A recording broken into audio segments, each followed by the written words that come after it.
ognuno di voi è dietro al buffet di supporto ai giornalisti.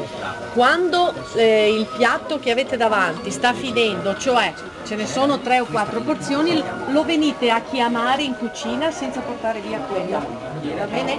E ci dite cosa manca, perché i signori andranno un po' in giro, se non c'è nessuno al buffet date voi ai clienti. Adesso dividetevi come volete e insomma che ce ne sia uno ogni 2 piatti. Quanti siano? 3, 5, 6, 7, 8. Federico? 9, Federico, 9.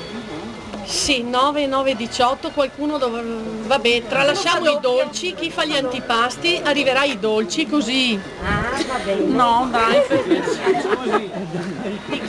finché il giornalista sa, Voi state là a vedere se mancano piattini, forchette, se sta finendo il mangiare, dovete guardare, ok? Va bene? Ultimo Buon consiglio lavoro. prima dell'addio. Buon lavoro ragazzi. Buon lavoro. Dai. Alice, viva. Dai. Oh.